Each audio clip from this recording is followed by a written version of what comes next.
There's a pretty one, Ulysses.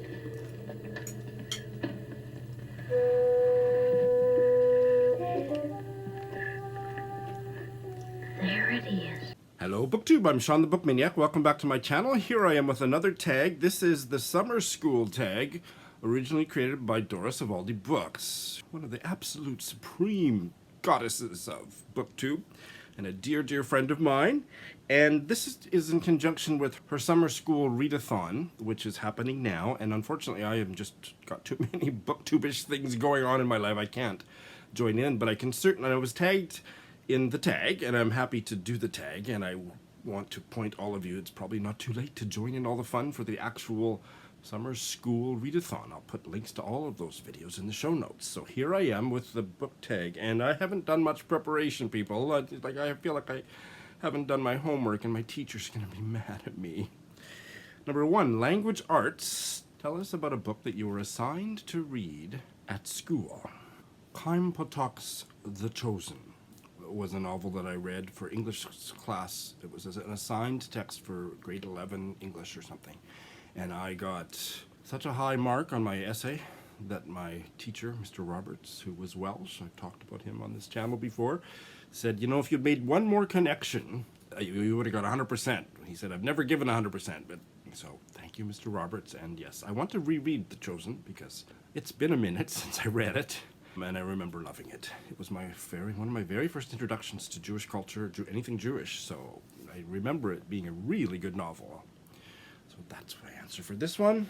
Number 2, math. When will I ever use this again? Share a book in which the character needs math skills. So maybe there's only one that I can think of, and it is a book that is very near and dear to my heart. Yoko Ogawa's The Housekeeper and the Professor, translated from the Japanese by Stephen Snyder. I did this as a buddy read with Jacqueline of 6 Minutes for Me last year, I think. We both loved it, and it is about a math professor, retired. He suffered a brain injury 20 or 30 years prior during a car accident, I think it was, and he only has an 80-minute memory span, so he forgets anything that happened more than 80 minutes ago, except what happened up until the time of his accident. So he still has the brilliant mathematical mind. And his housekeeper has a little son. She's a single mom, and the professor develops a relationship with a deep friendship with both his new housekeeper and her young son. I think he's 10. And the professor teaches them math, and neither one of them are comfortable with math, but he teaches them how to love math. And he taught me kind of how to love math. I haven't gone on to study math anymore, but the way that math is embedded in this novel was beautifully done, and I'm speaking as someone who hates math, and I absolutely loved it. It's an extremely moving novel.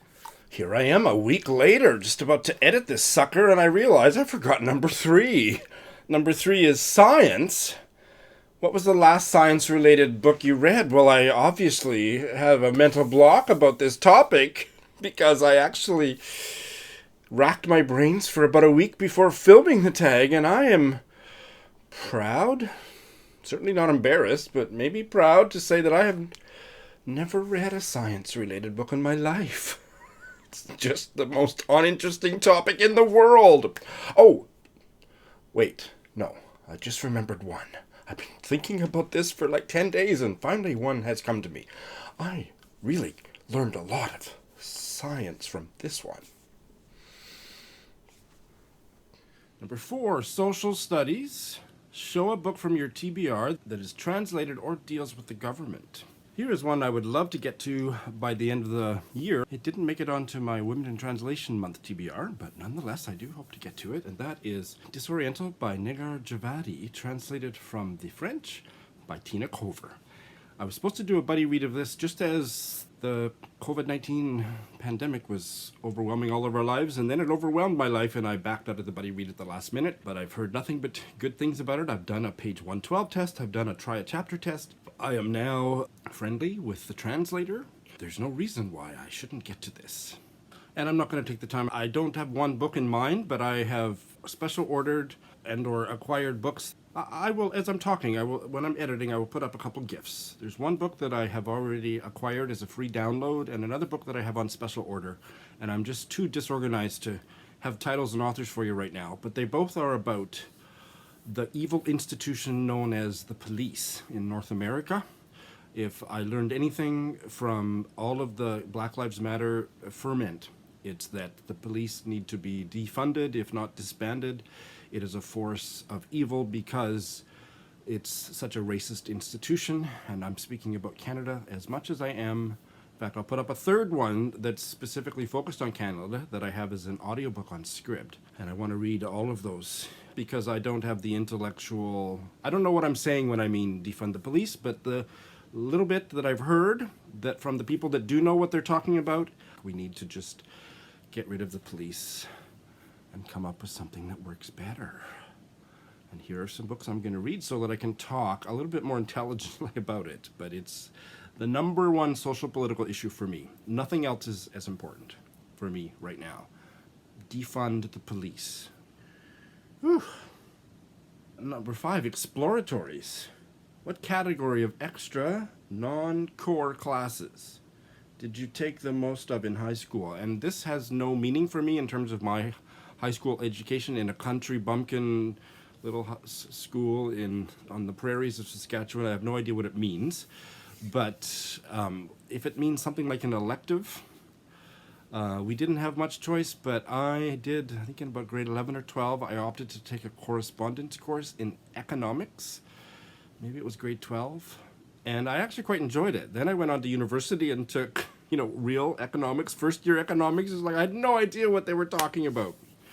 But the high school level course, anything that I know about economics, which is this much, it's still in my brain from taking a kind of a correspondence course. Instead of, I dropped out of one other class and took that instead. And I don't remember what I opted out of to do it, but that would be my answer. If that's what Common Core means, I don't know.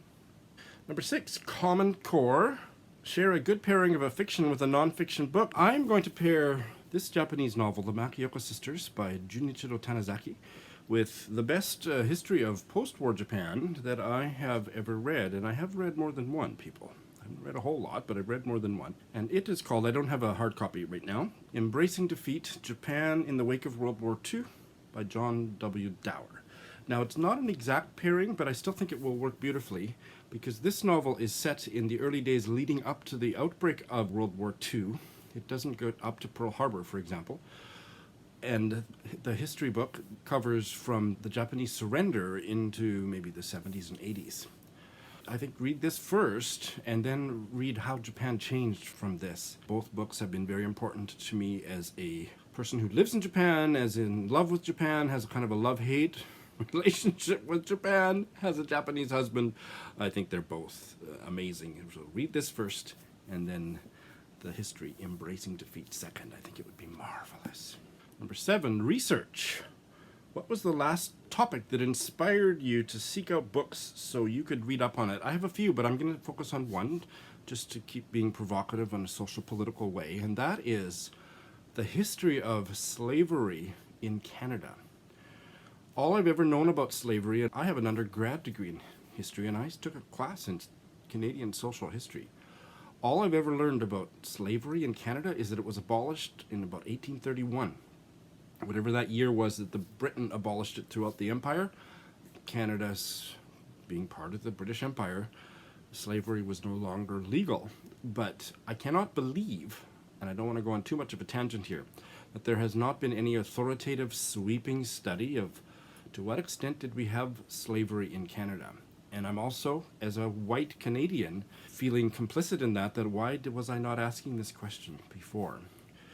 During all the Black Lives Matter tumult, all of the wonderful justice-seeking protest against the police who were rioting and inflicting violence upon citizens of America and Canada, I went to the Wikipedia page for slavery in Canada, and it is so obnoxious, it is so offensive that I have it as a personal project, and I am now committing myself on BookTube that I'm going to do whatever research I can do to fix that page, because it starts with saying that the two things that were offensive, because both are not accurate. One, that there was very little slavery in Canada. Canada didn't exist, but what became Canada, all the different colonies, Upper Canada, Lower Canada, or whatever they were. and that the indigenous peoples had more slaves than anybody else. Well, that's all bullshit, and I have done enough research now that I can say that, but I haven't done enough research to start revising that page and having a battle with whatever asshole wrote it, because it's just written, it's dripping with sarcasm, and it's just in a way that it just made me so angry. But I can't believe that Canadian historiography, there hasn't been a lot more written about this. I've got quite a long list of articles, some of which are online, and there's a few books, but there hasn't been one book that does an all-encompassing survey of how much slavery was there and what was the story. So I want to know the story. That would be my answer. Number 8, what subject area would you teach if you were a teacher? Well, I have no idea, Doris. I am a teacher. I'm an ESL teacher, and would I be interested in teaching anything else? Probably not. I'm a burnt-out teacher.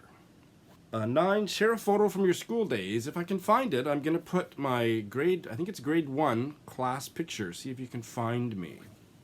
Here's to the ones that we got.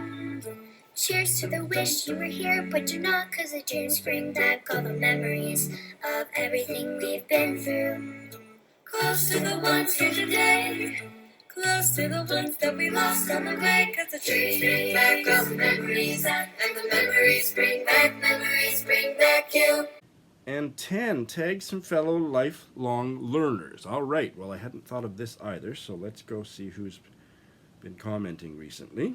I will tag Reflective Rambling, the Bob Sphere, a new to me channel, who is brand new, really good, has like 60 subscribers. Go check him out. Lindsay of Lindsay's Book Life, and Mayberry Book Club. Thanks for watching.